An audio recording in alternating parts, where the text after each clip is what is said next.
Hello, everybody, and welcome back to another Classic Quest podcast with your boy HSR. And your lady friend Bonnie. Chris Chrome skipped it. He was feeling like he didn't. He had more important things to do, like life. Yeah. Rude.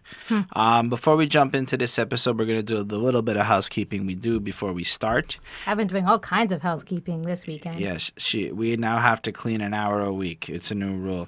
Not to say that we wasn't cleaning, but it's just a new serious Standards. rule. We're getting better Do standards. you guys have cleaning rules like that? Like this much time? Or do you do like a room a week? Or what's your cleaning protocol like? It's not related to the podcast. I'm just curious. Yeah. Feel free to share. But what we do for this podcast is go through the album track by track. We pick them just kind of based on an effort to look at classic albums over time, just get an understanding of what makes them classics. And then every 10 episodes we do a lady, so just a little forewarning. And here we are tonight. So we're not necessarily the biggest hip-hop connoisseurs. We're just people trying to understand what makes the culture as brilliant as it is, going through albums week over week. Yep.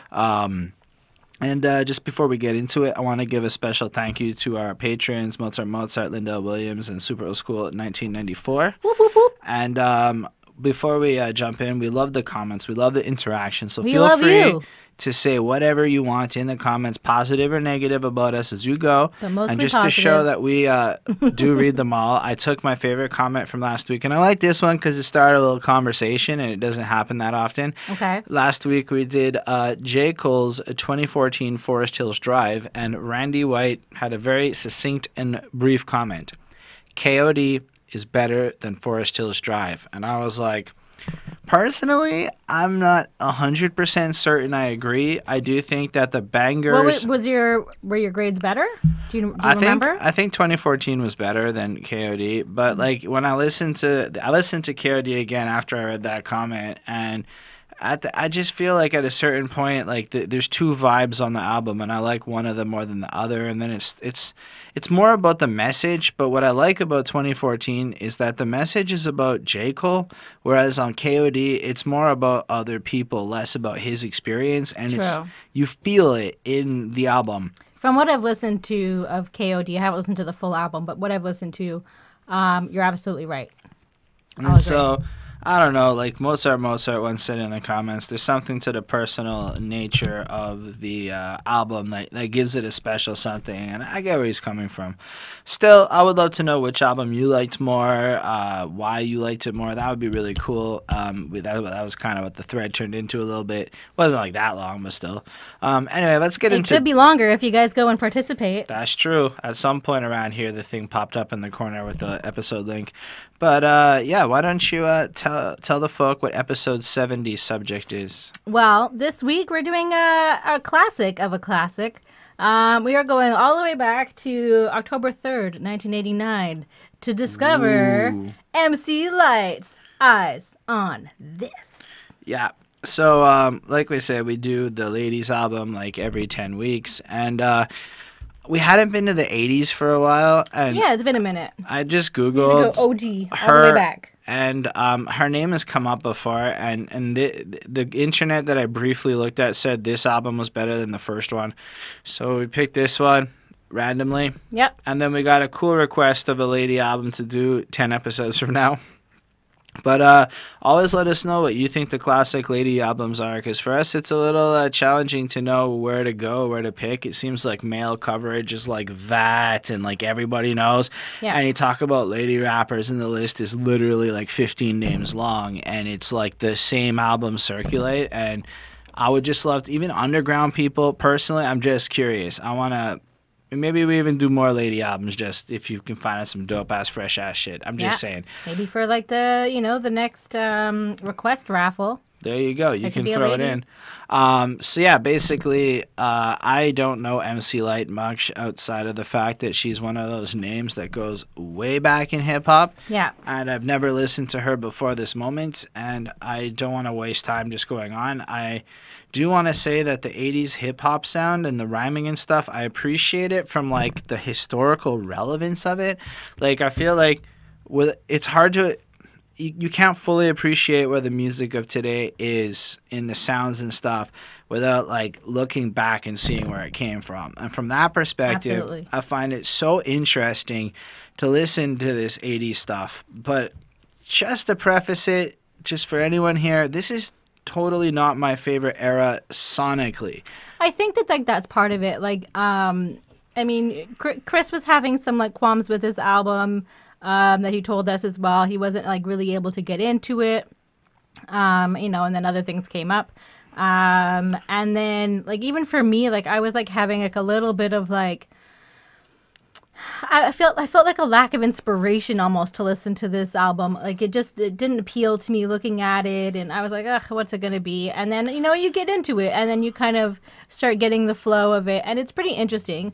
But like, I mean, I hadn't heard of her before either. Well, not that I haven't heard of her because we've come across her name before, but I haven't listened to her before. Can we just go back to that cover for a second? Absolutely, Because it that made me want to listen hair. to the album. Everything about that cover made me want to hear it. Like, she looks like business. the Like, bossiest lady outfit ever. of like a business lady in the 80s when like women were like, we're doing this, we are running the show, we are working on Wall Street, we are kicking ass. But it's like she looks so powerful, and I'm gonna. It's just like I that don't know spaceship if the other guy's the hairdo. K-Rock or DJ. I'm assuming it's who that is. I imagine so. And I just like how she's like the boss, and he's just kind of sitting there, a little docile. She's got like She's got all the bad, you know, the cars are there, the hats. outfits I don't of know. Is that hair? the hair that's on her head. Yeah, no. I thought it was a hat. No, this is her hair. That's what I'm Holy saying. crap! It looks like a hat. It's Oh like my a word, spaceship it's on beautiful. her head. And this is like the like epitome of bad style of the 80s, but like this is what it was. And she's a New Yorker. She's got New York in the background. You can see the World Trade Centers. That she's a business lady, and she's, you know, obviously on the other side of that. So it's probably like Brooklyn or, you know, Staten Island or whatever's across from that. I'm not really sure. But yeah, she's just there. She's running the place, but she's kind of like on the streets, and she's outside, and she's late at night. She looks like she's a very intelligent, powerful person, and Yeah, it she's also serious. simultaneously is like saying, you're not getting any.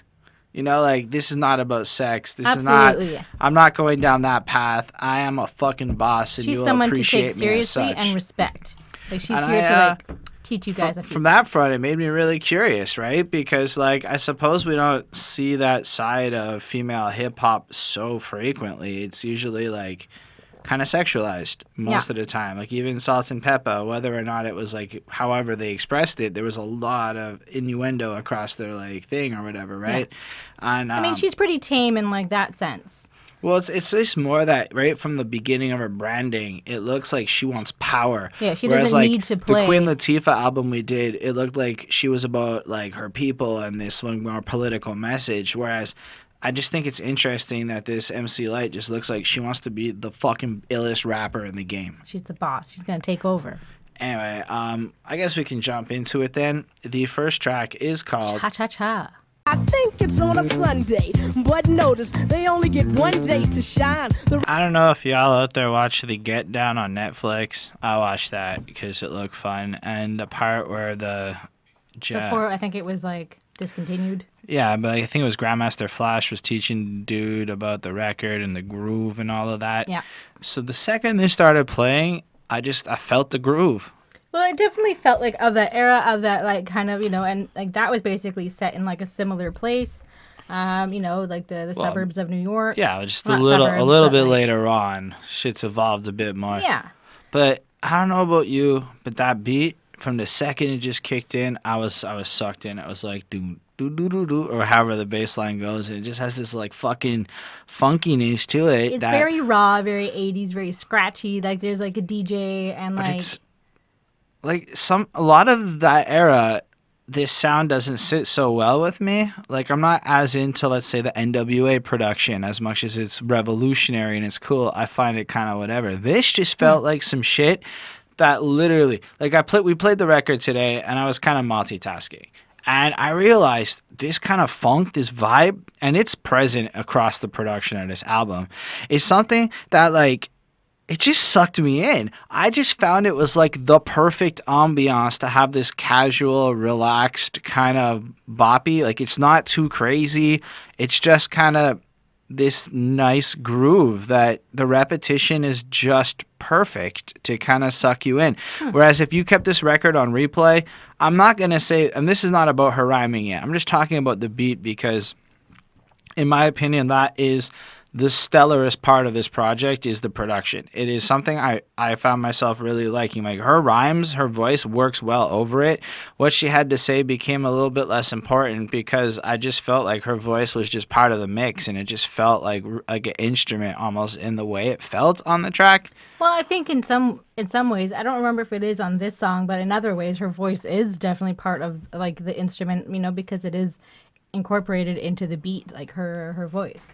Right. And I don't know. So, I mean, I thought that was a pretty good groove to just start it off. Like, I realized that it's not my favorite taste-wise. Like, this is not a project I would, like, necessarily, and I'm just saying that now for the beginning, just because the sound, it is not my favorite. It's not going to be the first thing I want to go to.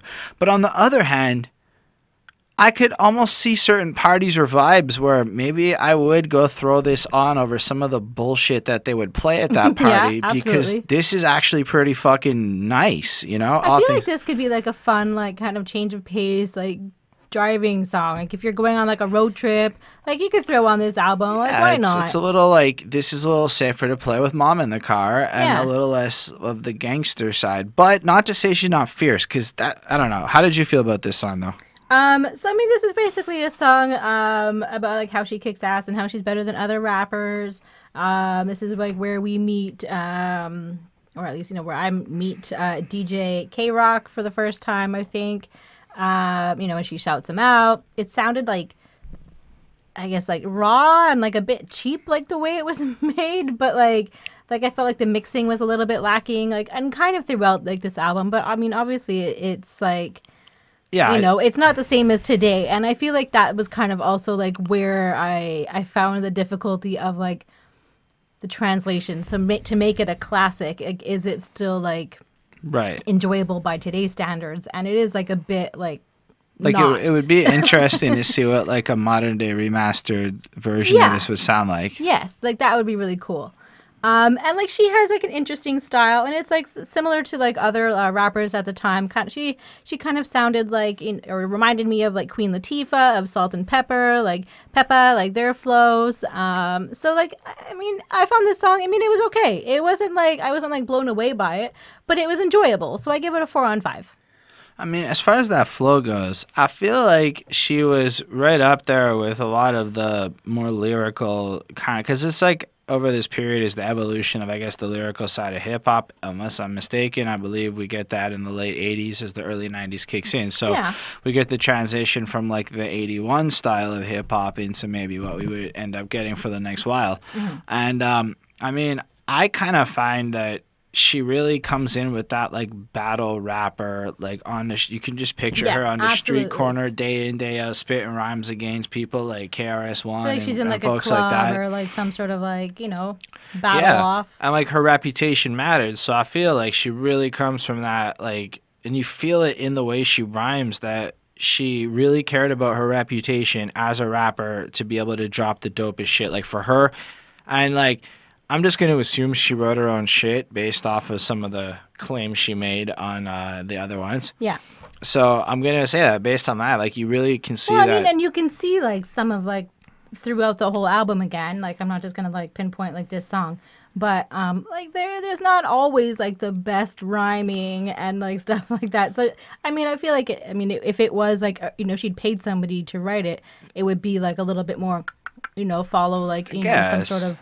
But like her, it's like she's like, this is just what I'm saying, and whether it rhymes or not, like, too bad. You know, and I feel like, but more to that point, I feel like there's a few parts that were a little bit goofy, but I can't say that anything was really that off, right? Like in this case, not off, but I just don't think that like I think she was just saying what she needed to say. Because like outside of, let's say, the heavy gangster shit, I can't, like, I'm not that experienced with the 80s, but this feels just like anyone else could have been spitting it to me, and I thought that was the coolest part. Like it's just. This could have been any guy, but instead it's MC Lyte. And I think that was the most profound thing I took from like this. And I don't know if that's what she was going for, but as far as just what I've heard so far in terms of female MCs, this is the most I care about the skills version of it that I've encountered, which I thought was cool. And I would love to hear others. Please educate me on dope-ass female rappers. Yeah. The dopeness I write, I guarantee delight to the hip-hop maniac, the uptown brainiac. I'm a full effect. MC Lyte is back and better than before, as if that was possible, which I like. I like that braggadociousness because she just dropped her last album, which was fire, and she's just ending that like, yo, I'm back and I'm even better than that, which y'all didn't even think was possible. I didn't even think it was possible, but look at that.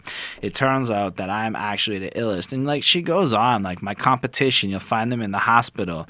Like her rhymes are so vicious, she'll just fucking take you out like anyone else would be spitting, but it's almost polite. It's not to say politer, but I feel like she's not trying to be offensive or anything. She's just trying to be like savage and like this innocuous, true to herself kind of way. Like parental advisory sticker or anything on there. Like there's no. There should be. Is there? Oh, I don't know. No. I'm saying in terms of like I know that the sticker was still being like it's in its early days at that point, but she says fuck quite a few times on this album. True.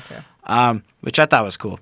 So the visiting time, I think it's on a Sunday, but notice they only get one day to shine. The rest of the week is mine. And that's just fucking crazy. So she takes you out, hospitalizes you, and points out that on visiting day, you get all the attention and the love. But you locked up in there fucking useless because I wrecked you in the rest of the week. And I thought that was cute and clever. And she kind of flows on with that level of stuff. Like, I've got the power to spread and devour. At the same time, I'll eat you up with a rhyme, but I'll let you slide because you accidentally hopped on the wrong side. Now, come on, that's suicide. So she's kind of pointing out that if you come into her hood and you fuck around with her name and do whatever, it's basically it's a fucked up situation. You don't know what you're getting yourself into because she is that good and you just talking shit, you know? And then she goes into this beef part where apparently she was feuding with Antoinette, who is somebody I don't know, and she goes like, hypothetically speaking, which it wasn't hypothetical. Okay, let's say you didn't know what you were doing. You're new in town and you're looking around for another name to ruin, and it's me that you're pursuing. And I like the way that like she flips up her voice like that, and she basically lays in that this lady should watch herself because she shouldn't be fucking with MC Lyte. And then, like, the whole rest of the track is kind of just about she's good, she's going to convert the non-believers, make other, you know, and it's a lot of this album is braggadocious like that, which, as I understand, is kind of what is being done as the predominant norm of the music back then, so I completely get behind that. I had this a 4. I thought it was pretty clever. It was enjoyable to listen to. The beat is great, but I'm not going to lie, the song didn't necessarily hook me in, but I don't think much from the 80s will ever hook me in that regard. I mean, the Eric B. and Rakim I still listen to, like, you know, it's still on my, like, regular playlist, so, I mean, I still enjoy that. I mean, there's a lot from, like, the 80s I still enjoy, like, you know, like, the old school, like, Ice Cube. I do like the NWA stuff. I just wasn't my favorite time. Anyway, the next one, did you give a grade? Yeah. It's a Slave to the Rhythm is the next one. Okay. Not cool, but if I do yo-yo laws, I'll be forced to show and prove exactly who's the boss, who gets the end. It did it again. This one starts off with all these cool effects and cool kind of sounds. And for me, the DJ is great. For me, this is Mr. like, Rock. considering this is the 80s, this is fucking incredible sounding today and now. All my like high-tech fucking headphones and shit. Fucking loved it. The beat was so funky. It just kept on through, like a different kind of bass line. It kind of had weird effects playing through. Like, you're right, K-Rock or whatever, the DJ, or whoever produced it, I'm not 100% certain how the credit is distributed and who is the right person, but the production on this album, it really creates this vibe, this, like, you can just sit there and grind to this, and I fucking love that. It was produced by PMD, whoever that may be. Fair.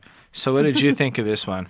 I like this one. It sounded like kind of like industrial and just like the way that it flowed. Like it sounded very, I don't know, like street. It didn't sound like whatever. And then this is basically another song about like how good her lyrics are, and how she don't take no shit from nobody, so don't even try. The mixing was a bit better on this one, so I enjoyed that. It felt like layered, and I liked the mixing of her voice and like certain things, like when she was saying funky fresh and, you know, Slave to the Rhythm and everything. I thought that was kind of cool. Overall, I mean, it's a pretty fun song to listen to. I gave it another 4 on 5. Fair enough. I liked it more. Just the rhyming. Like, I'm not a procrastinator or instigator, but when it comes to dope rhymes on a mic, I'm the creator. I never look for trouble, but somehow it finds me. But yo, I just conquer and leave it all behind me. And I don't know. Maybe I'm just kind of like impressed by the fact that a woman in '89 was able to just sound so fucking boss. And I know that sounds terrible to say, but all things considered, it's just not something I have heard a lot of. And in the way that she comes in and just is again, so focused on the craft, on being the dopest MC, on creating this like perfect sound that is hers, that like she can come up there and fucking slay you and stuff. And I love the energy she brings. Yeah. The Lyte is very outspoken, you know, and when I rock a rhyme, sometimes I leave you choking. And I just, like, I listen to that, and I'm like, it's fucking great, man. Like, so she comes in, and she spits her shit so fucking fire and dope. You look back at her, and you got nothing to say, you know, because she's fucking great. And that, like, onslaught and that energy. Another woman leaving you speechless. And she just, that onslaught of, like, lyrics and everything, it's just powerful. Like, even though I may be short, believe I don't take none.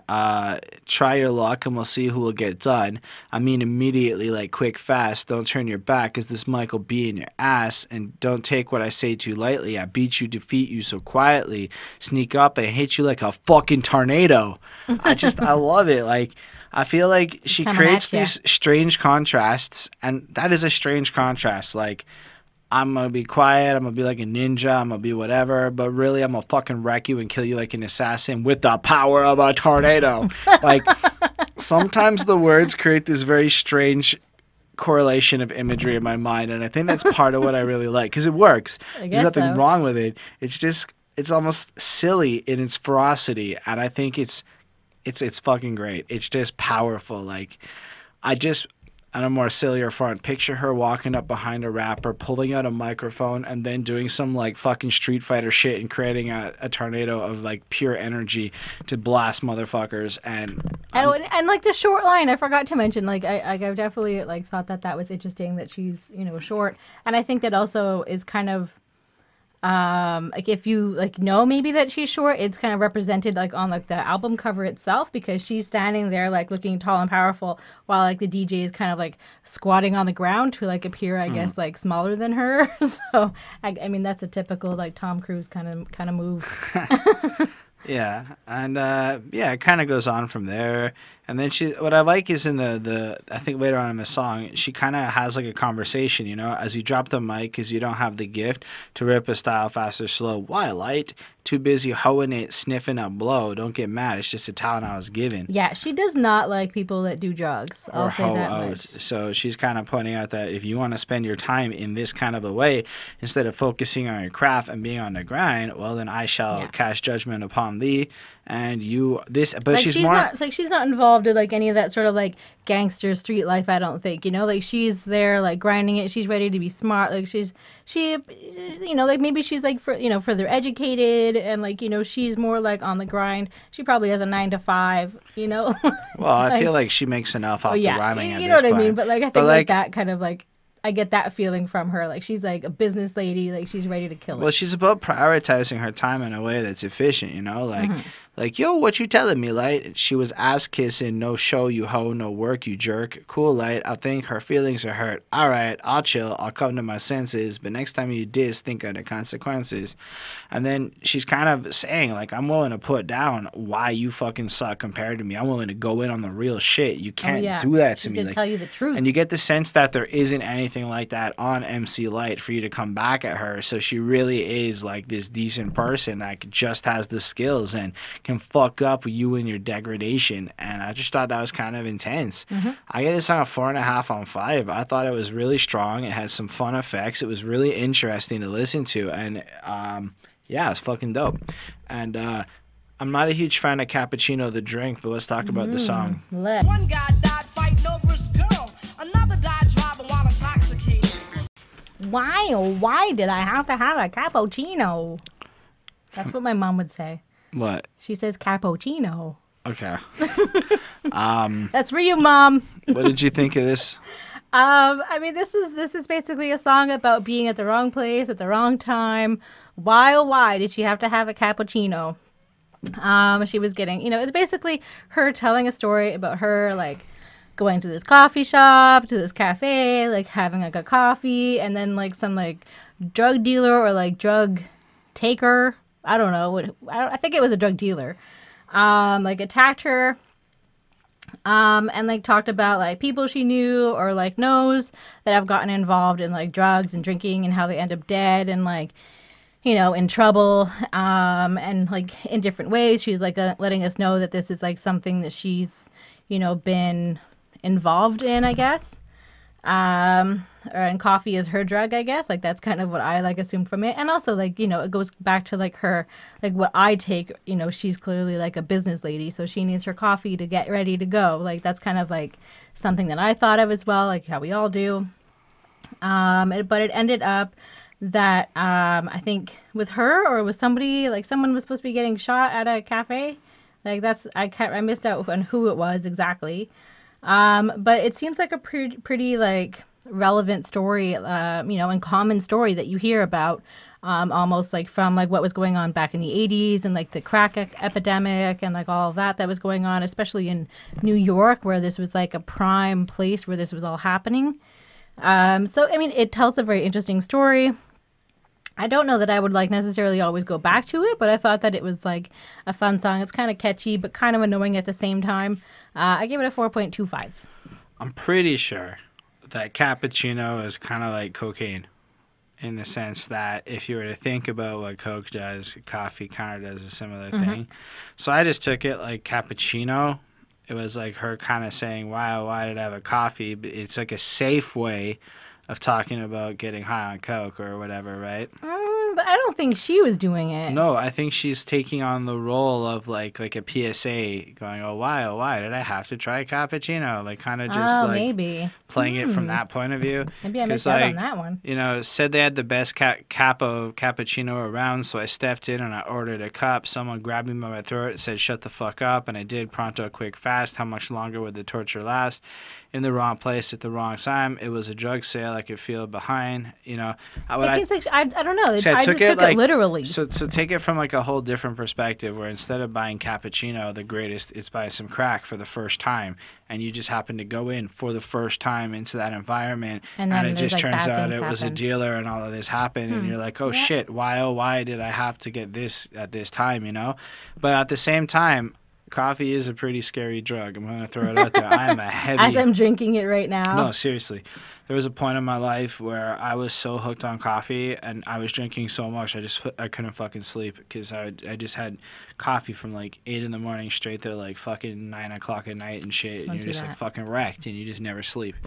Death was getting... whatever. And then she goes on, and she just starts talking about some, she kind of talks a bit more about the lifestyles of things she's seen around her, Why did I need cappuccino? But then I calmed down when I spotted some friends. Then I knew in a past life, way back when, a couple had died in a drug world. This one guy died fighting over his girl. Another died while intoxicated. Why do people make living so complicated? So she's looking at all these people from her past and seeing just kind of the different... It almost reminds me of like Offspring's Kids Aren't All Right, when he's describing just the different circumstances of how people got taken out over time. It's very telling of the times and like of like the situation and like what was going on, like in the 80s, especially in like the Black communities that I'm sure that she was involved in. Like if she has like name after name after name of people who have been like afflicted by like addiction or like violence or in gangs or having to go to jail or died, like it's insane that she can just list off like a whole bunch of people that were in her life that happened to her. And then like she talks about this one person who meets the drug dealer, and then everybody tried to warn her, even the social worker, but she still goes for him, gets addicted to drugs, and then she's happy that she has her life back, so good to be living, or is dead better. It's like she's just trying to be like, do you guys want to fucking die? Like, what? Just trying to understand, like, I think she sees how terrible the world is around her. Yeah, but so that's what she's like saying. She didn't have to deal with these things, and she didn't have to run from murderers and stuff because of whatever. And then she's like, why did this like whole environment have to be a thing? And then I kind of like when she's like, but when you start drinking shit, it'd be working. I'm hooked. Well, I was, because, yo, it's the best. But every time I drink, I voyage through death. I leave it alone and just stick to tea. Cappuccino was fly, but too fly for me. And I get the feeling that she, like, dabbled for a second, tried some shit, and said, no, this shit's fucked up. Like, you know, maybe I'm wrong. Okay, but I mean, like, you're going, like, deep into it. I think that's really interesting, too. That, like, we both took away such a, you know, different, like, you took a more of, like, a imagining a different perspective on things. Well, I just felt like the second I heard why did I try Cappuccino? I mean, that accordion song by The Who isn't about fucking an accordion, right? Like, yes. Like, this isn't a time where it's just so easy to say, like, don't smoke crack on a record. Right. Especially if you're trying to have a certain image. So, like, Cappuccino seemed like an interesting way because it's a clear stimulant drug. Anyway, I do think that, though, it just kind of ends with her acknowledging the shit's dope, but it's too much for me. I like my shit over here. I'm going to stick with tea, some healthier shit, some less whatever. Some herbal. And then it's entirely possible that it really also is about a coffee addiction that she had in her life. And it could double over and show. MC Lyte, if you're watching, let us know. Please. And if you are watching, you're the best MC Lyte there is. 4.25 on 5 for me. It was really fun and interesting. It's probably one of the better PSAs against drugs I've heard. On that note, stop, drop, look, open up shop, and stop, look, listen. Stop, look, and listen. Drawers on, yeah, I hope you do, because I'm gonna strip you of your peace of mind. Now your peace is mine. Boom, boom, boom. So, whereas the beat ensnared me on many of the other ones, the beat did not ensnare me on this one. And it's a shame, because I feel like MC Lyte was fire, but that beat was a lot louder than her, at least in the different mixes I tried. Yeah. And there is definitely some inconsistencies to the volumes. Okay, keep in mind, It's still the 80s, right? No. But on top of that, I stole the album from wherever I found it online, and it was a bit of a challenge to locate this one. This wasn't like the Spotify version, so it's entirely possible that the assorted MP3s that were grouped together and called this album were of different things. But also, I don't know. Just like fair disclosure, in case like the shit's actually just mixed beautifully on the final version, which I'm willing to go with. This was probably just the MP3s of this album, pretty much whatever. But, yeah, how did you think about this one? I mean, there wasn't really too much about it. Like, this is just about her being great and how she'll, you know, beat you in any battle. Like, it's like the usual, you know, she keeps saying, you know, you kind of get that with, like, several of, like, these kind of battle rappers, I guess. They write a lot of songs about this. You know, it sounded very old, this one. I just felt like it didn't translate well. It sounded decent, but like, yeah, I had issues with like the whole sound of it. Like maybe it was the MP3 or whatever, but I reckon it's not. Fair enough. So I mean, it sounded cool, but it definitely didn't stand out to me. But I still gave it a 4 on 5. I didn't like it that much. I like when she's like, I'm rhyming and designing, also creating the dope def rhyme that is always being taken by a sucker MC that wants to be like me. No trade of originality.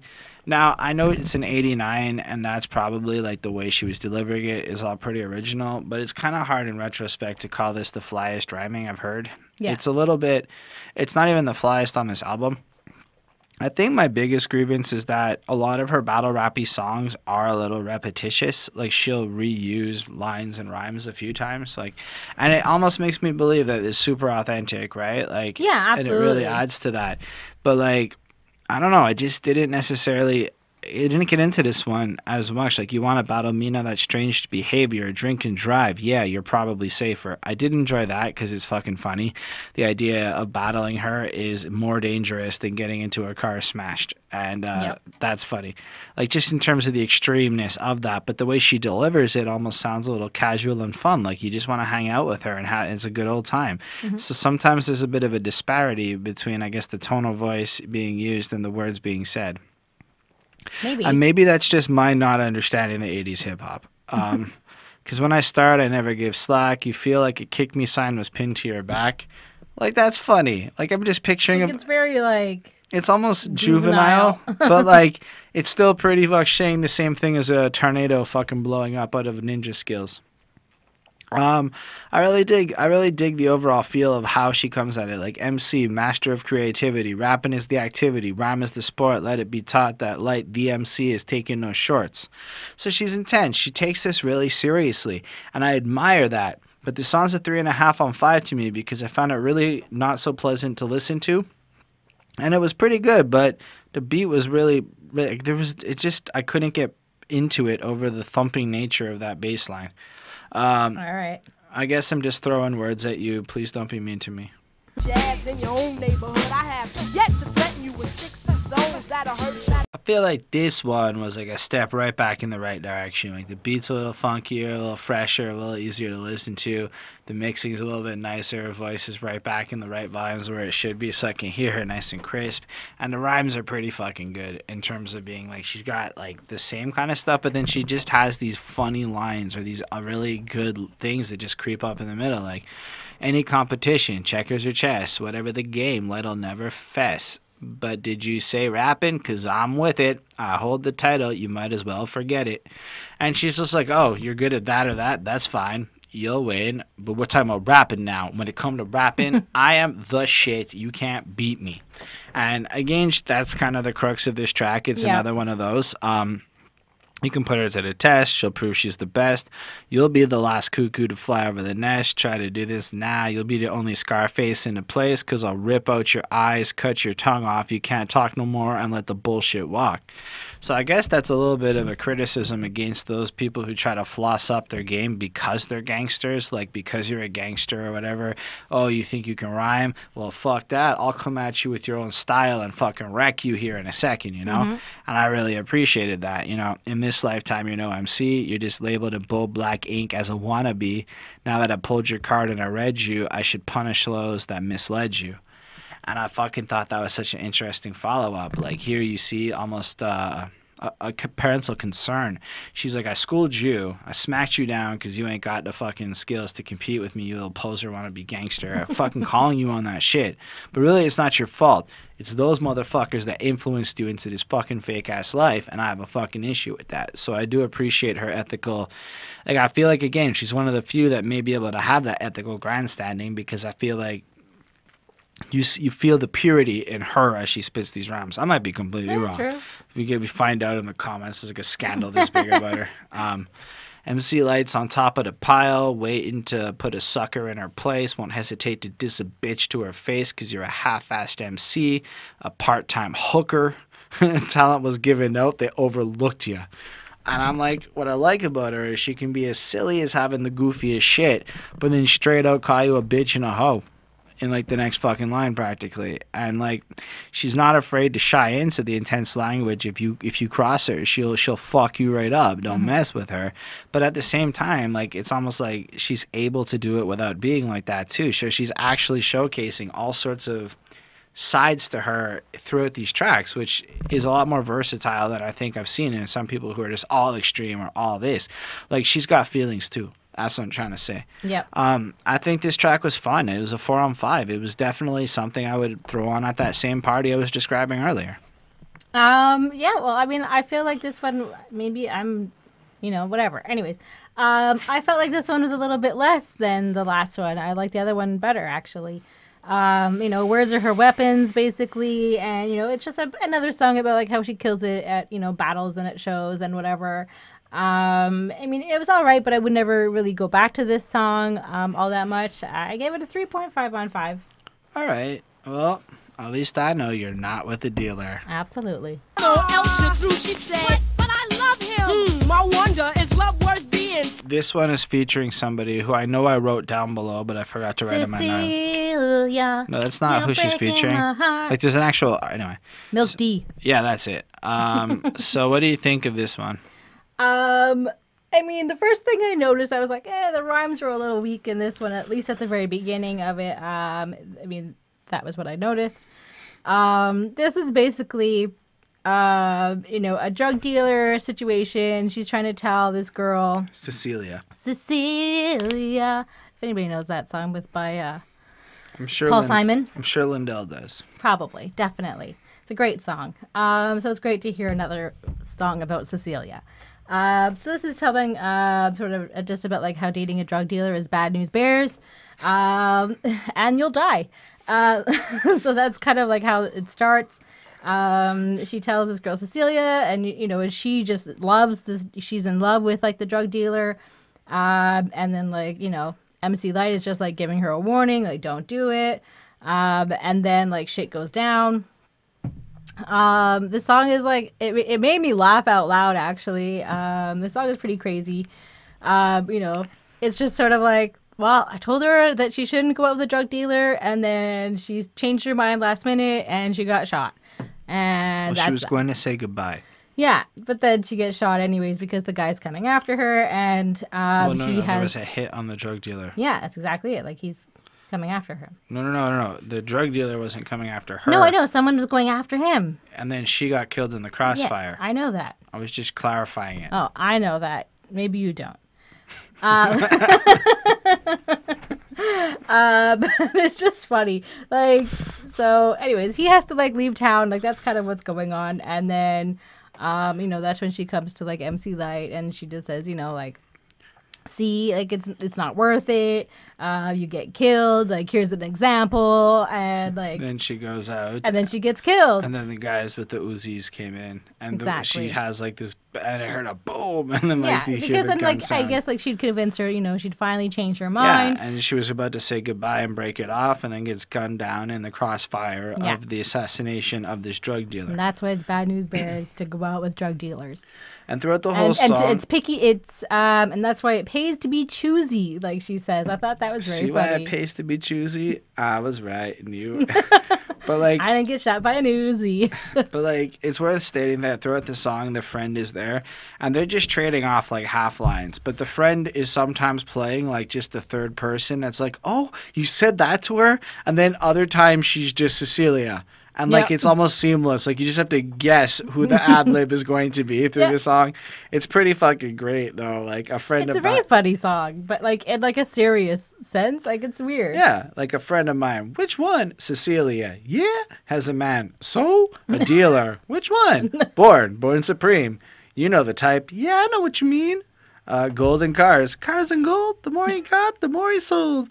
He told her he loved her. Gassed her head. And her love he bought just to warm his bed. Oh. The classic tale of a drug dealer banging a lady just because he wants to get some vagina action in the middle of the night. I guess so. And then he doesn't really like her is what they're trying to say. And it goes on. The story gets worse. They threaten her life. A guy walked on her. Yo, come. So, yeah. She gets threatened by people because she's dating him, and then etc. And then my favorite part is in the third verse. Miss C said, "No, I'm staying with my man. He stands by me, so I too must stand." Now, I say this all in jest because it's a little comical, but that is kind of probably how these conversations go. I don't know if you've ever talked to somebody dating somebody stupid where bad things happen, but this is how the conversations tend to go. So whether it's the 80s or the 2018s, it's the same bullshit. Yep. And then she's like, "Girl, you stupid. You're going to take a fall." Phone rings, and then she received a call. "Hello, listen. Baby, they got a contract on me. I know because Brian warned me. I'm out of here. Going Thanks, back Brian. to Cali. Grab your stuff and meet me in the alley." She grabbed her stuff, the gold and the whatever, headed for the flat. She said, "I'm out of here." And then, "Now wait just a minute. He's the dealer. His windows are tinted." She's like, "Nah." And I thought that was interesting because It's like almost she doesn't want to like realize it. She doesn't want to believe that he is this drug dealer person, that he's actually bad because of whatever. And then she breaks it down. Like, and then here's all she's the like, indicators. "Lyte, you're so smart. I've changed my mind." But it was too late. Gun down. It's over. Yeah. This was a clever song, and I give it a 4.25 because I was entertained and I thought it was like an enjoyable thing, but while also preaching a probably realistic message that maybe a lot of people weren't saying to ladies at the time. Yeah. And I don't know how many people I hear really giving that message to folk today. Like, I don't know. Is it cool to date a dealer? Maybe not. I think it depends what they deal and where they are. Yep. Anyway. So I mean, I gave this a 4.5 on 5. I liked it. As much as it sounded like weak on like some of like the flow, it was a pretty great like story like within the song. And she's giving a warning, and she was pretty dangerous. And, like, drug dealers were pretty common and still are pretty common. And so, like, we've heard many stories where, it's, like the drug dealers, the people like you idolize, and, so women also idolize them too, and they want to be with them. They want to be with somebody that's, fly and, has money to support them and help take care of them and have a place to stay. And like, they want that. But, at the price of being involved in like criminal activity and violence and, whatever. It just, yeah. And it reminded me like, sort of like a Bonnie and Clyde situation, I guess. It was just... survival of the fittest. Yeah. That's what drives it. The remix. And all the make-believe. Pronto, move back. Give me space to breathe. I'm not a pushover. All right, Bonnie, how do you feel about this track? Well, it kind of starts off with like, I guess like one guy like talking about like who we're going to like work with, and then like, the other guy is saying like, well, MC Lyte. Bud Light. Yeah, and he like kind of like makes him under a name, but then the other guy's like, no, like take her seriously a little bit. She's like, dope. Yeah, like he's kind of like, well, she's great, right? So this is basically just like solid flow, like the whole way through. There's like one long verse. It made me think of Lupe Fiasco Mural. Like it's just like one long thing like that. And she's an MC and basically saying it takes like hard work, it takes time to be as great as her. So don't hate or like talk shit about her until you've worked as hard to like be where she is. So like don't criticize her if you're below her. Like unless you put in the time and put in like the effort, you don't even know. So I mean this is pretty good. This was just like her like showing off her game. I gave it a 4 on 5 again. Fair enough. Yeah, it was okay. The intro was fine. It kind of prefaced it, and I guess it maybe shows a little bit of how people maybe undermine her because of her name or because of whatever, and that people need to give her more respect. So put some respect on her name. Yeah. And the beat's all right. It's not one of my favorite ones. It's more like I'm feeling pretty neutral. Like in fact, it's a little bit annoying, but it's still like well made, and I appreciate what it is. Yeah. This is back to that style thing I was describing, and. Honestly, there were some really just great lines that I enjoyed, like never does one know the force that is in them till some push jumps out and offends them. Then I have to subtract, minus, and eliminate those trying to front, try to perpetrate. That's funny. So, okay, she doesn't even understand what her potential is until you get up in her face and piss her off and show her what it's like to be mad and give her a reason to come out there and wreck you, and so she does and uses math bars to come at you. And then I really like the part where they know me well when they don't know me at all, saying, hi, how you doing? I'll give you a call. Then to top it off, they'll say and they visit, but they don't know the zip code, much less the digits. Ooh. So here she's kind of showing out how fake people are. Oh, we're all tight. I'll come visit. I'll come holla. I'll come do all these things. I know you. We're connected, etc., etc. Just talking a whole bunch of shit, but they don't even know her phone number or her zip code or anything. They don't even know where she is. Nope. Let alone they're talking all this kind of shit about whatever, and this kind of annoys her. And then, I'm not a pushover, so don't push up on me. I'm not a sidewalk, so don't try to walk on me. I've seen people take advantage of in situations like love, money, and trust. I have no time for petty things that are trivial. Like, cool, dance with me if I can't dance. And then kind of goes on from there. She goes on and it just says, like, I don't have time for any of this bullshit. I've seen too many fucked up things happen around me. Too many people get fucked over. Basically, I'm about that paper. I'm going to get my focus. I'm about this. I don't need to worry about shenanigans. I'm going to focus on my rhyming and being great. And then comes one of my favorite lines on this album. You can compare me to crackers and cheese, but don't compare me to a sucker MC. I was a little bit confused at this point. And then she clarifies it for me. See, because crackers and cheese, that shit is good. But sucker MCs ain't as good as they should. Nope. So this is pretty clear. She literally meant crackers and cheese, which is fucking great. Like a good cracker and cheese platter with all sorts of assorted delicious cheeses is actually a delightful and enjoyable thing to eat. But a sucker MC isn't something she wants to be compared to. Even though when I heard crackers and cheese, I just thought like white people and money, I guess so. I mean, that's kind of what she's saying, that's right? what, like, you can put, like, money and whatever and be whoever. No, but I really unless you think put she in the meant, time. like, crackers and cheese in terms of, like, actually, whatever. And then suck MCs just kind of fucking suck, and I don't want to be like them, and they're not as good as they're supposed to be. So, all that to say, it had its moments, but I couldn't see myself being redrawn to this very much. So I give it a 3.75 while respecting the parts of it that are pretty cool. In that case, why don't you shut the F Fuck. up, ho? Tap of my feet when he counted down. When I counted down 6, that. So apparently she made a song called 10% Diss at Antoinette, and then Antoinette responded, and then she ended the beef with "Shut the F up, ho." Yep. And when she said F, she definitely meant fuck, as she said on the song. So that was just a censored title. I think it's time I start feeling bitchy. I've been too nice for too long. Yup, it's definitely time I get nasty. That's from Millie Jackson's All the Way Lover that she samples in at the beginning of this. And then it's long. It's 6 minutes. It's 5 verses. And she just fucking goes in. Before this jam starts, Wait, it's 5 minutes and 5 seconds, this one. Okay, sorry, close enough. Before the jam starts, I'm simply stating, you have all waited, now you can stop waiting. Okay. I'm on the fence about those kinds of start lines, but okay, it's the 80s, I'll give it a pass. Shall I ease into the disses, go 20 then 30? So that's clever because her first one was 10% effort, so now she's saying that. Or shall I go straight to 80%, or do I just go in hard all the way from the beginning? But it doesn't matter because when you're dissed, you're dissed. So it doesn't make a difference. I diss you, you're just gone. Any effort I put in slaps you in the fucking face. Yep. Party's not over, it's just beginning, etc. But then I like when she's a little bit later on, I tell your name, but that would give you fame. And honestly, that's a good reason to not name your opponent in a rap song, especially if that person is not necessarily at a point where, like if you're going after a giant target, name them. Because what's the fucking point of trying to hide it at that point? They're already famous. Mm-hmm. But if they're a person who's not necessarily huge and they're just trying to get attention by hitting you, don't name them. And that's what she's pointing out here. Exactly. And I ain't out to give you what you don't have, fame. So I sit back and relax because it makes me laugh. I could diss you, call you names, and make fun of you, ho. But me, the light, I'm into speaking truth like a watchtower, hour by hour. Light is rhyming perfect timing. So she's just mostly stating here that I could just get real personal and go in and name you and shit, but instead I'll just... She's above that. Well, calling her a hoe and showing that she's about the rhyming and stuff. And then she's got lines like, bodily, you're vivacious, don't make me laugh, Weight Watchers is waiting. That's a pretty... Ooh. Here's a free pass. You ain't getting loose, you fucking jerk, and you ain't getting paid, you just getting laid. Sexing and sucking, yeah, that is your trade. She's going in. She's calling her a hoe. Yep. She is letting you 100%. Know that she got the skills and shit. That woman is fat and sucks dick to get ahead in life. That is what I heard from those lines.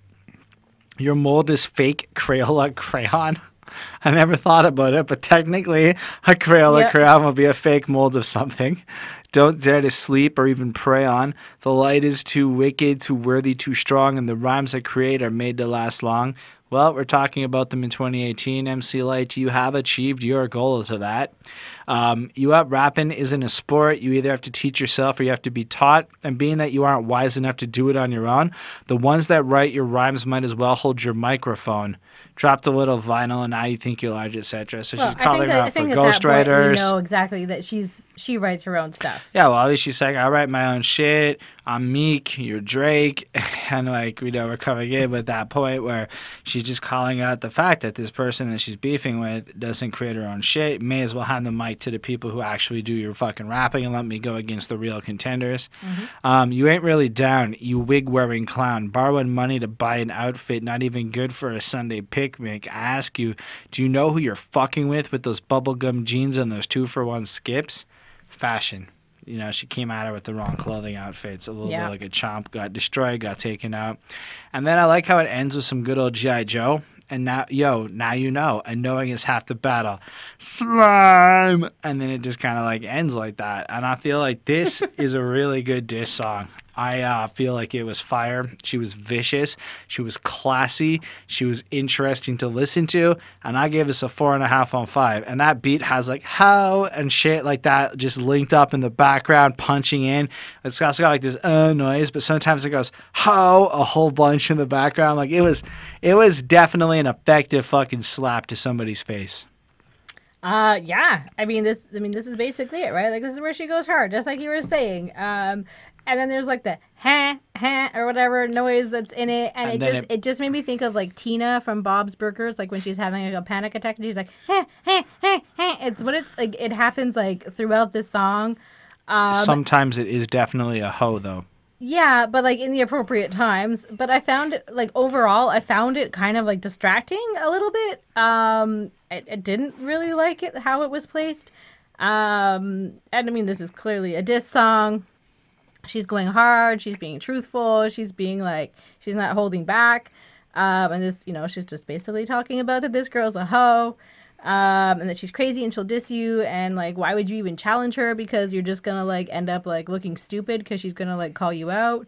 And like she's still pretty nice compared to like today's standards, I would say, like what people like would say, and she's still like a classy person, but she still talks like shit about you, obviously. And so this is basically like responding to like the diss that came her way. She's like, you're so stupid, and then she just shuts it down. And I found the ending was weird, but I know you liked it, so I don't know. Knowledge is power, yo. And now you know not to fuck with MC Lyte, ho. I guess. I don't know. This one wasn't my favorite. It was like a typical like rap battle, but I don't know. It had a decent flow, but I wasn't really like in love with this song. I gave it a 3.75. Well, you know what? I am the Lyte. I am the Lyte. I am the light. I am the light. I like this beat. It's really funky, but we must stop and focus on possibly my favorite fucking, I believe it's on this one. Is it? Maybe it's not. I might just be wasting my fucking time. But I like when she's like, I thought I should mention 89 is the light year. Now's the time to roll like, oh, it is. Roll like a rhinoceros. Step to light, like that's preposterous. So, okay. So, I've never heard anybody say roll like a rhinoceros, but you got to understand, I'm picturing this little lady with the power of a rhino inside of her. I'm heavyweight, though I'm lightweight. My looks the hook, my rhymes the bait. Yep.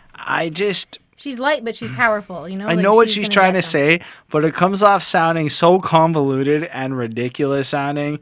Like, I just thought, I laughed. Literally, I laughed out loud the first time I heard that. Like, I'm a rhinoceros and step to light. That's preposterous because I'm heavyweight like a champ, but I'm lightweight like a little person.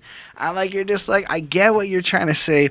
But in general, I found the language to be a little bit funny to listen to. It was one of my favorites. Sure. And I throw the line, you proceed to take the goodie, the treat that I hand you that you couldn't refuse. Damn, I crammed to understand you. Your love is to light to lose. So like she's basically making everybody fall into like the allure of her talent and charm and everything. She's fucking dope. I like when she's like tasty like pastry fresh from the bakery. Delicious. She's right. I happen to work at a Dunkin' Donuts, and at 3 a.m. when the donuts are fresh, they're quite great. Ooh, I used to work at Subway. I mean, it was a similar situation. I mean, I probably wouldn't eat that stuff today, but I love it was Subway. fine when I was 16. I still eat Subway.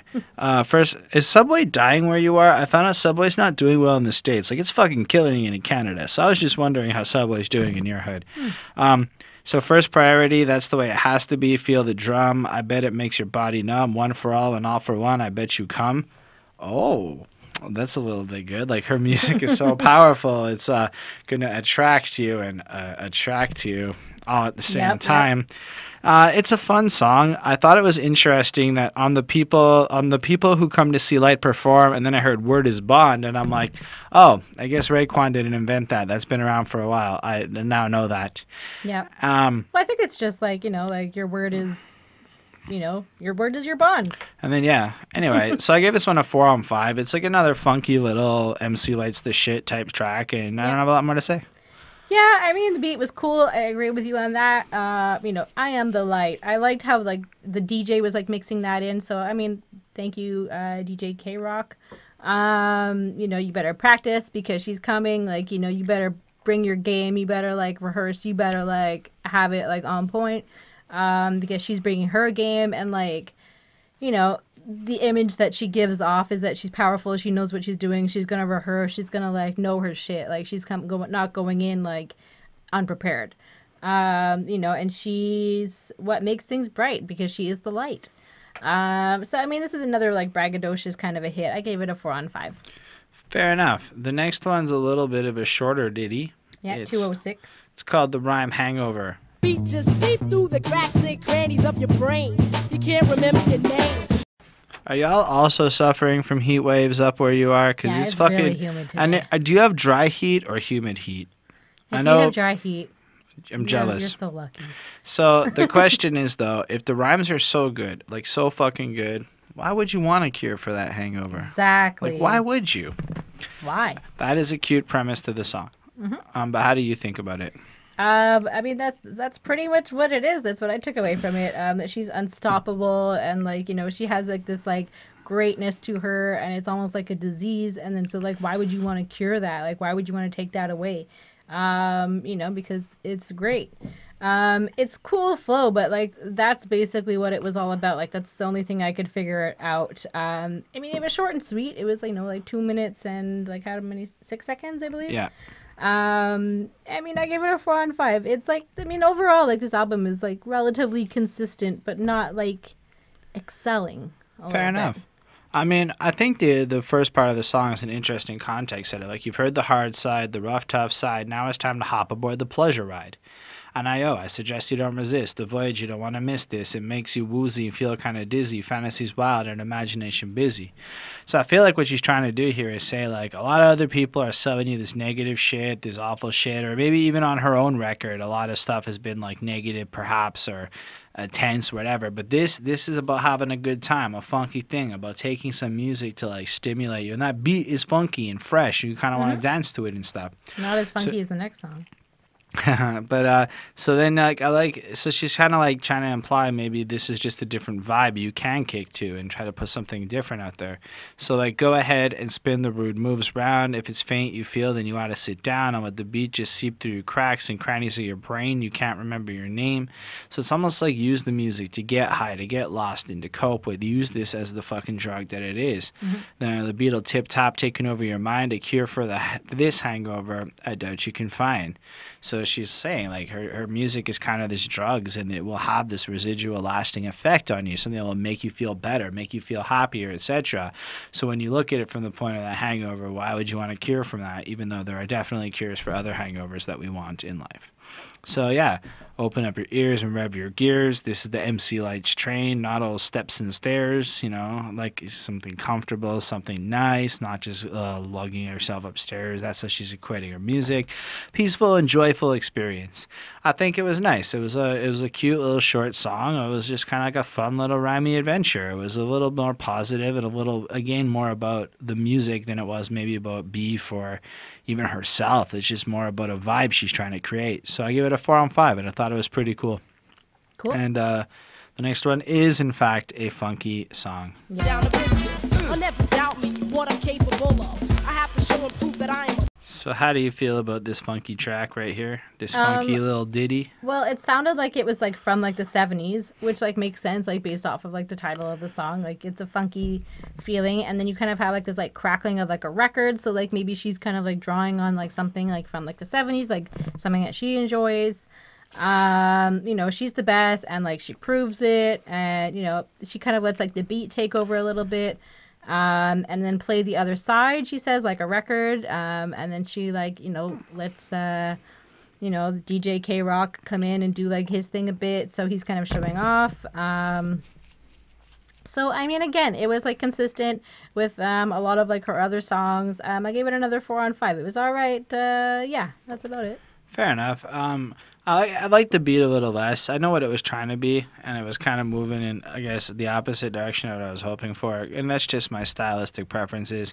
I'm learning to appreciate jazz and funk and soul, but it's totally not something I enjoyed a lot when we started this podcast. And the more I hear the sounds, the more it like, I'll take I him to a jazz it. bar. We'll see.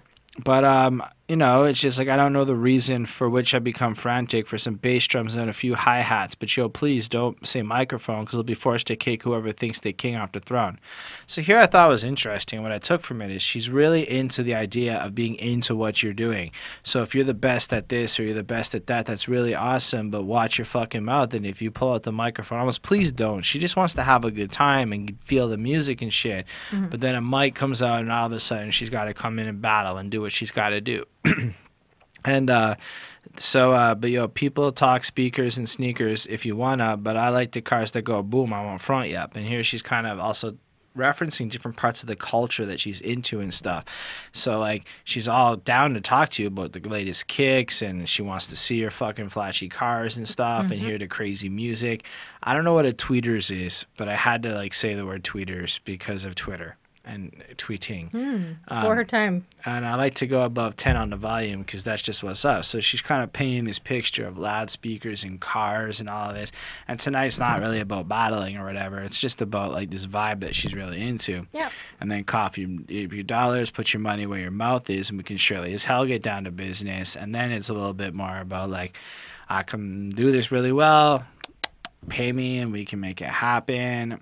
And you don't doubt her because she'll have to like prove that she really is a thug in the way she can approach this, and like she's really got the skills to back it all up and all that other stuff. And yeah, then she kind of references the DJ, his latest tech, his skills, his abilities, and I kind of like that. My favorite part is when she's like, "It's silky and milky because your mouth to flood." It's silky and milky because your mouth to flood all over you, dribble and drool, you still remain cool. And I thought that was funny, just picturing like, and then like all your drool comes up because you're so mesmerized by the sound she's creating. But it was all right. It wasn't a lot to really hook me here. I gave this one a 3.75. It's a totally okay song, but please understand, I'm not the hugest fan of the 80s. Then there was Dave. Couldn't behave, so I punished him and put him in my lighters. So Bonnie, why don't you tell us about MC Lyte's dating life? All right. So this is a very like open song. She's gonna tell us like a lot of like stories. So it starts off and she's dating this guy and he's kind of like a loser a little bit, Tommy. But she's stuck with him even though like, you know, he got some other girl pregnant. Like, what? Yeah. Anyways, and started drug dealing, you know, which she made clear she does not condone. So it sounds like, you know, she's talking about, you know, things that she, from like the past when she was kind of like young and dumb. You know, we've all dated stupid guys when we're young. You know, and then we have another guy that like cheated on her and got angry. Well, hold on. That first guy, he only really started to have an interest in her when all of his friends started pointing out that she was starting to pop and she was going to be interesting. Yeah, and then hold on. Yeah, I docked him, but I rocked him. Then I dropped him. So it sounds like she like hit him in the face, fucked him, and then bounced. Yeah, that's what I took I think from she that. she obviously was like the best one in that situation. And then like another guy, Dave, you know, that, you know, cheated on her and then got angry, and then, you know, another guy comes in and just kind of like telling you like there's different guys that she's dated from the past, that just wants to like pay for everything, and he's just rich and like throwing money at everything, and she's not really interested in that, like she's not a gold digger. Then there was Corey. And then, you know, talked about working at the World Trade Center in high school. You know, which is pretty cool. I mean, good for you. You're doing that. And then some guy grabs her butt and she's like, hell no. And and then she sees him later on, and then he's like beat up and bloody because, you know, and then some girls like chasing after him and they with kicked him with out a pipe in her hand because he had obviously been the type to try to sexually assault women and date rape them. Exactly. So, you know, obviously he just didn't behave very well either. And it's a very interesting and very realistic song. I felt that this song was awesome. It was nice to hear a song like from women, and like how, you know, they're just like sharing like all their like shitty stories about guys that they've dated in their past. And it kind of reminded me of like the Me Too moment, you know, when everybody was sharing their stories of like different shit that had happened to them. And like, you know, I think guys were realizing like, oh shit, like as a collective, we're crap. And I think women were like, as a collective, you're crap. Like, let's fix this. So I think it was just interesting. And it was just sort of like, you know, she's just kind of like, why can't you understand? And I think it's clearly directed at men, and just kind of like, these are like the stupid situations that, you know, like you think that we're going to put up with, I think, almost. So, I mean, this song is still pretty relevant today. I found this is probably like the best song on the album that like translated to like today's times and definitely carried through. So I definitely gave this a 5 on 5. I gave it a 4.25. I think the stories and the way she relays them really characterizes the different types of assholes and douchebags that you're going to meet along And the way. it feels very honest. Like, she's dated these guys. You know? Exactly. Like, And like I do feel like from that point of view, everything you said is completely valid. I feel like from her storytelling perspective, it's a little bit on the cheesier side, but it's more to make the point of the types of people, whatever. yeah. The beat's kind of like silly sounding, like Yeah. like almost like this game show of idiots that are being portrayed out Here's there. the next one. Like, come on down. And I appreciated what she was doing. I feel like it made me realize that this album could have been more than it was at that point. Like, she really is capable of dropping a few different styles of songs and subject matter wise. But this is like the last track on the album practically. I don't even know if the next one that we're going to talk about is even on the album. It was just in what I found on the internet. Oh, it was. I checked.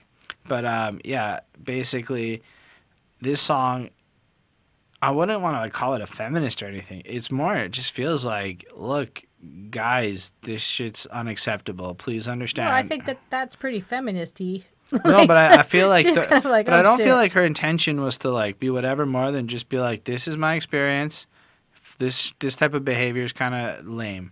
You know, why can't you understand that this is not a conducive way to get what you want? You know, and I feel like she's taking it almost more from a pragmatic point of view. Like, you guys are idiots. You Maybe kept- she's like, this is why I'm single now. Please understand. Here are the reasons why. Yeah, or this is the type of, or I like how the please understand goes into the last line where the woman chasing him saying, why can't you understand? You know, this is unacceptable behavior. Yep. So, anyway, I thought it was just, I think that's. I It mean, was I feel like interesting. it translates to today because Yeah, women are like, absolutely. please understand.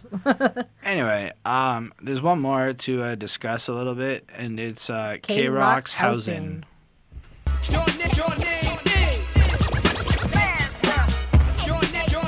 I don't have a lot of notes. I actually didn't take any because it's basically K-Rock sampling in some shit, using her voice and shit, and it is just this awesome ass instrumental. And I think that's one of the cooler parts of the 80s where like these Yep. albums just end with that DJ cut where all the whole album had the rapper doing some stuff and he's flossed a bit, but this was just so good. 4 minutes and 2 seconds of him just like playing it out, him showing off, and like it was very catchy. It felt like it was very like of the era. But it also felt so translatable till now because I felt like this was just bumping. Like this could go on at any vibe and it would just make the situation more bumping.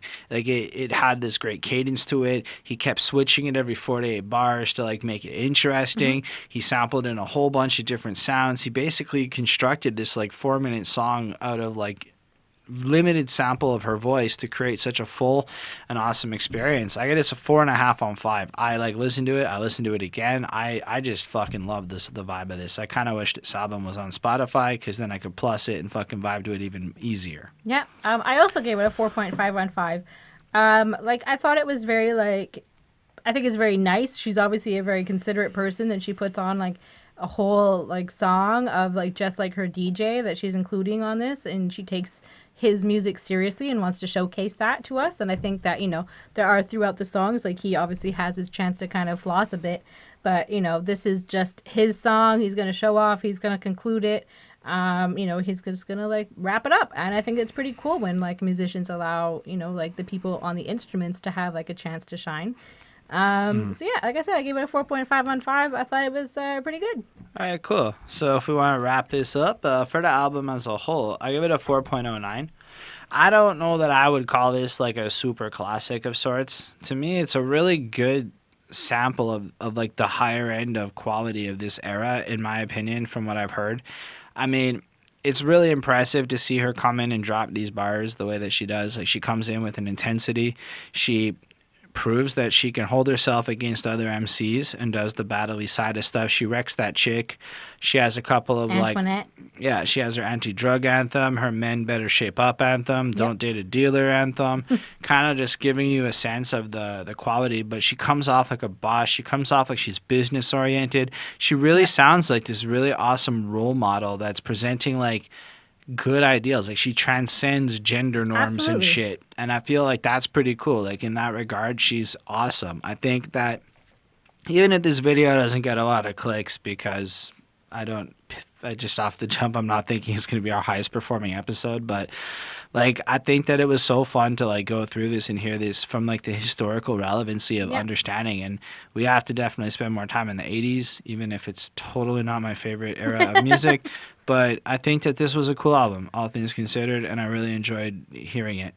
Yeah, I mean, like, it was pretty good. Overall, I gave it a 3.80. So on 5. So unfortunately, it's a 76%. That doesn't qualify as a classic. And, I'm not going to, like, just be like, oh, she's, grouped in with other girls. I'm not going to limit her to only girls, like what she can do. But as... I'm comparing her to everybody, so I mean, I'm putting her the same standards. So yeah, I mean, for me, like, it wasn't like the best album, but it was enjoyable to listen to. Like, there wasn't anything I was like, ugh, like this is awful. Like, but it was like it took a second to kind of get into it and kind of get into the headspace of, listening to something that's giving you some good lessons. It's telling a story. It's doing all of her songs are a little bit different. I mean. There are quite a few where she's just kind of battle rapping and showing off a bit. But, overall, like, there's different themes and, different stuff in her song. So, I mean, it was good. I liked her effort. I think it was great. Yeah, I think she's a cool lady overall. Perfect. So thank y'all for watching. We totally appreciate you being here with us and sticking through it and watching it. I hope you have air conditioning where you are. So if you, just before we close up, thanks to Lindell, Williams, Mozart, and Super Old School 1994. These are our patrons. They're fucking awesome people who support us. I want to see us grow. So if you do want that, you can check it out. Join the request raffle. Get early access to our content. Some more shit in the near future. But if you want to do the normal stuff, you can always hit the subscribe button and show some love like that. If you dig the video, you like it. I get it. It's sellouty. I hate it too. But I do love the comments because I've learned so much from the comments. And I would love to hear your stories, your anecdotes, your criticisms, anything that you feel you want to say. Did you buy this, tape when it came out? Or record. What's your favorite kind of music distribution? Do you think breakfast cereal is worth eating versus smoothies? Like, whatever you might want to say is totally cool. Anyway, on that note, we'll be back next week with our request raffle from last month's pick. So good on you, Mozart, for winning that. And then the week after, we'll be doing one of those albums that we maybe should have done earlier. Well, it's a surprise. Okay, bye, everyone. Bye.